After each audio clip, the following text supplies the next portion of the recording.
I could still hear that scream, my scream, as it echoed in my mind, as vivid as the moment it had erupted from my throat. The force that had filled that room, that slammed the door shut, still gripped me, its pull as unyielding as ever. In the weeks that followed, I tried to escape it, to leave New Orleans, but the city's pulse throbbed within me, relentless. Marcel's warning rang in my head, "You're bound to her now." And each night as shadows crept along my walls, I felt that truth sink deeper. Sleep was a distant memory, replaced by visions. Marie's face, her eyes holding mine with a gaze that saw every secret, every fear. Her whisper seemed to slip from the shadows, growing louder each night, beckoning me back to the heart of New Orleans. Eventually, I couldn't resist. I packed a single bag, telling myself it was for closure, for answers, for whatever might break this curse. But deep down, I knew I wasn't the one choosing this. Marie was. The pull became stronger with each mile closer, the weight of her spirit almost crushing. By the time I arrived, I was no longer sure if I was a visitor or a puppet being reeled in. I had crossed a threshold and there was no going back. Chapter 1. The Initiation. They warned me not to dig deeper, not to uncover the secrets of the bloodline. But by then, it was already too late. It was deep into the night when I arrived at the abandoned New Orleans mansion, feeling the hairs on the back of my neck prickle as I stepped onto the creaking porch. I could feel eyes watching from the shadows, invisible yet close, their gaze so heavy it felt like a physical weight pressing on my chest. The air inside the mansion was thick and musty, and every step echoed through the hollow rooms as though I were disturbing something ancient, something that had been lying dormant for far too long. I followed the instructions I'd received from the anonymous letter, left foot first, then 3 steps straight, then 2 to the right. My heart pounded louder with each step, the sound filling my ears, nearly drowning out the faint whispers that drifted through the darkened hallways. "You came!" a voice rasped suddenly from the shadows, making my pulse skip. I spun around to see a man with hollow eyes, his face shrouded in shadows. "I'm Lucas. You're here to learn the truth." Chapter 2. The Society's Dark Oath. In a candle-lit room, Lucas revealed the Society's true purpose and the burden of Marie Laveau's bloodline, a blood curse, passed down through generations, binding us all to either power or suffering. Marie wasn't just a healer, he explained. She was a witch who struck a deal with the spirits, a pact that demands blood to sustain our power. He leaned close, his face inches from mine, eyes gleaming. "Tonight, you'll taste what it means to carry her blood." He led me down winding corridors to a hidden altar, a crude stone table covered in dark stains. I realized with a shudder that they were bloodstains, remnants of sacrifices made long ago. The walls were lined with jars, bones, hair, eyes suspended in murky liquid, and the flickering light threw twisted shadows around us, like an audience of specters silently bearing witness. A woman stood nearby, her expression haunted. Her name was Celeste, and she was the only other person in the society who seemed uneasy. She caught my eye and shook her head almost imperceptibly, a silent warning. Chapter 3. The Rivalry. Lucas explained that Marie's descendants were split into factions, those who believed her powers should be used to gain influence and wealth, and others who saw it as a curse that needed breaking. Lucas was of the former, his fanaticism evident as he pressed the dagger to my hand, drawing blood. As the ritual began, Lucas gripped my wrist with cold, unyielding fingers, raising the blade to my palm. The dagger's edge was chipped and smeared with something dark and viscous, like old blood caked into the crevices. The sharp slice tore through my skin, sending a fiery sting up my arm as blood began to well, thick and dark. He held my hand over the stone, letting the blood drip and pool, muttering ancient phrases in a low, guttural tone. Shadows seemed to crawl across the floor toward him, converging with a pulsing hunger around the bloodied stone. The room grew colder, and I felt a strange crawling sensation, as if 1,000 invisible fingers were reaching for me, trailing icy lines across my skin. Just then, a sharp creak echoed from the corner, and soft, dragging footsteps followed. My heart hammered in my chest as I whipped around, but nothing was there, only the dark, and that feeling of eyes piercing through me, leering. Lucas's chant grew louder, a frenzied rhythm. His eyes gleamed with fanaticism, lips curling into a twisted smile. He plunged his fingers into the pooling blood on the stone, tracing intricate symbols with a frenzied speed, painting the stone with our shared life force. From behind me, Celeste's horrified gasp pierced the silence.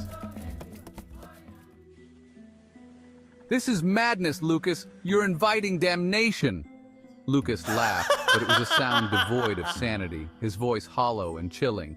"You don't understand, Celeste," he snarled. Marie knew the price of power. She paid it gladly. With a final swipe, he slammed the dagger into the center of the stone, splitting it with a horrific, ear-splitting crack. A dark mist seeped from the stone's wound, spreading through the room.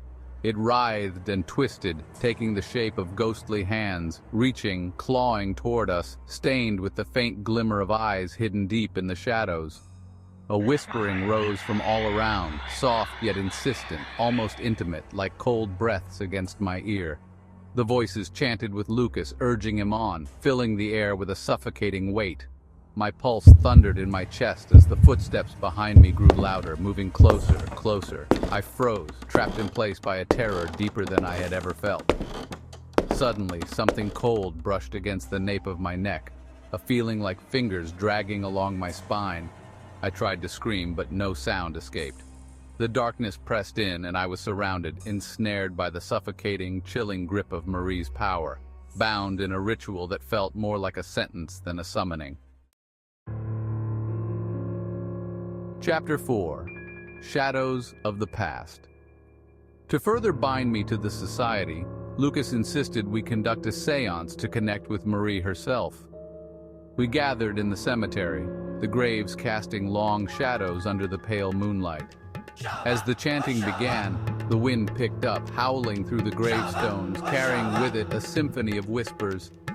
I closed my eyes, feeling an icy touch on my skin, like skeletal fingers brushing against my face. My breath caught as ghostly figures materialized around us. Faint, translucent, their eyes hollow and accusing. They stared into me, through me, and I saw Marie's life flash in fragmented, horrifying visions. I watched as she dipped her hands into a cauldron of blood, her eyes wild with determination.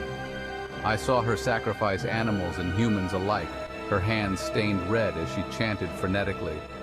Then, in one terrible moment, she cut into her own palm, pouring her blood into the mixture, her voice rising to a scream that echoed through the vision. The vision ended with a snap, leaving me gasping. I realized my hands were shaking, my body slick with cold sweat. Lucas smiled approvingly. "Now you're one of us." In the following days, Lucas introduced me to the rituals needed to call upon our ancestral magic, each one more gruesome than the last. We ventured deep into the swamps, to a secluded altar where Marie had once performed her most potent spells. Lucas handed me a live bird, its body trembling in my grip. "Sacrifice it," he commanded. I hesitated, but Lucas's gaze was unyielding. I closed my eyes and twisted my hands, feeling the life drain from the small body. Blood spattered onto the altar, pooling in dark rivulets, and as Lucas chanted, the air grew heavy, suffocating, the world tilting as whispers filled my mind, hungry and insistent. A deep chill settled in my bones as though something had clawed its way inside me, sinking sharp, icy talons into my very soul. One night, Celeste pulled me aside, warning me about Lucas's true intentions. She revealed a prophecy whispered through generations that foretold Marie's spirit would manifest fully in a chosen descendant, giving them unimaginable power and an insatiable thirst for death. "Lucas believes he's the chosen one," she said, her voice barely a whisper. "But if he's wrong, if he awakens Marie without being worthy..." Her words trailed off, but the implication was clear. There would be consequences, terrible ones. Under a blood-red moon, Lucas led us to the cemetery, his eyes filled with a manic light as he began the final ritual. The night was silent, the world holding its breath. Shadows danced around us, and as Lucas chanted, I could feel something ancient, something malevolent, stir beneath the earth. The ground trembled, graves cracking open as shadowy figures rose, their hollow eyes fixed on Lucas.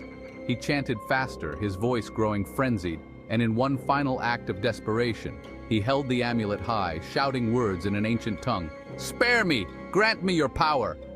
But the spirits only surged forward, their translucent faces twisted with rage. They clawed at Lucas, tearing at his flesh, their ghostly fingers sinking into his skin, pulling him down. Blood sprayed across the cemetery, the sound of ripping flesh mingling with his screams. I stood frozen, watching as he was dragged down inch by inch until only his lifeless eyes stared up from the dirt.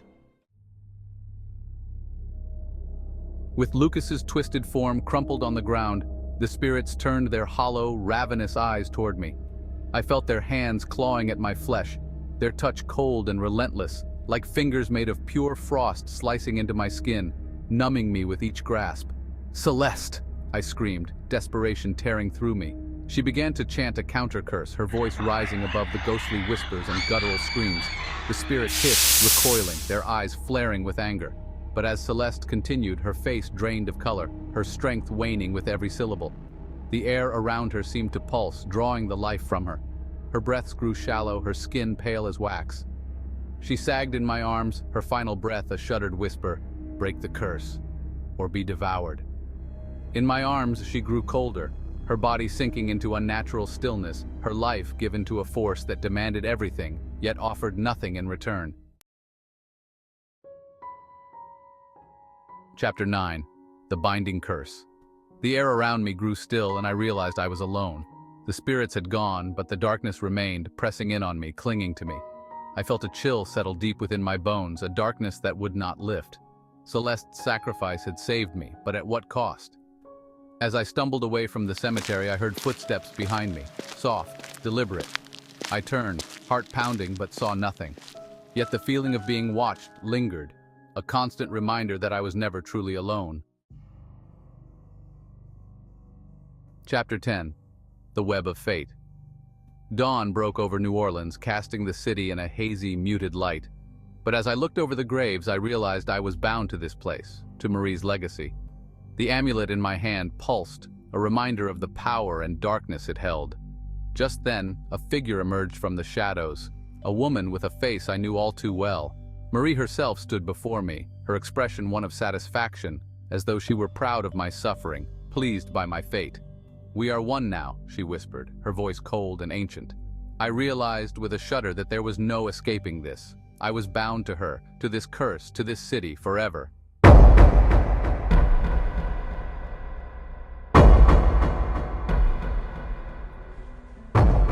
In the quiet of my room, I clutched the amulet, feeling its chill seep into my skin. I could still sense Marie's presence, a shadow lingering in the corners, eyes watching, waiting. The city outside my window seemed almost alive, its streets whispering secrets, and every creak and murmur in the silence felt like a part of her, a relentless spirit claiming what was hers. As days turned into weeks, the eerie manifestations only grew. I'd hear footsteps in the hall when I was alone, the sound soft but unmistakable, or feel a cold breath on my neck. Shadows would stretch and flicker in unnatural ways. Doors would creak unexpectedly as though something or someone was just out of sight, lurking. Sleep became an impossibility. Each time I closed my eyes, visions haunted me. Marie standing over me, her face twisted in a blend of pride and contempt, whispering that I was her legacy, that her blood would shape my fate. The visions showed me acts I'd never imagined, terrible things my own hands had done in some cursed vision of the future, each scene more gruesome than the last. In the final vision, I saw myself, older and hollow-eyed, performing a ritual over a bloodied altar, my hands soaked in crimson, chanting words I couldn't understand. In that moment, it became clear I was no longer just a descendant. I was to become her, a vessel for her spirit and wrath, forever bound to her will. The weight of the curse felt unbearable, but breaking it meant severing ties with my own bloodline, an act that could doom countless others. For now, I'm left with the amulet, a constant reminder of what I am, and what I may be destined to become. And so, my fate remains a mystery. Do I resist and risk eternal torment, or submit and lose myself entirely, bound to the spirits of New Orleans forever?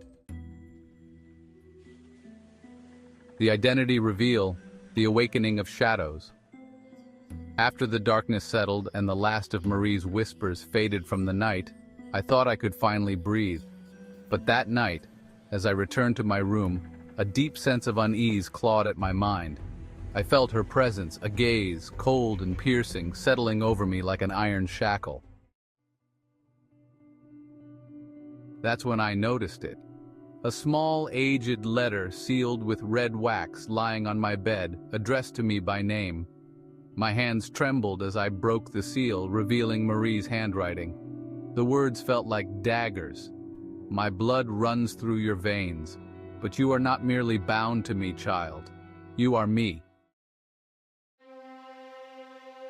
I staggered back, heart pounding as I realized the truth.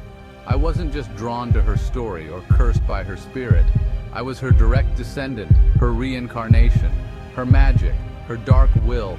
Everything she had cultivated in life was now awakening within me, pulling me under. The last line of the letter sealed my fate. You cannot escape yourself.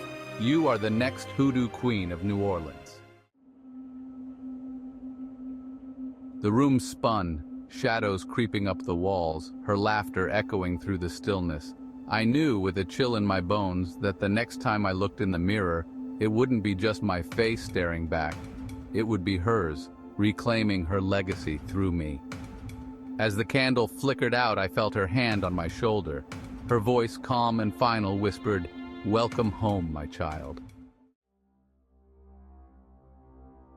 To be continued.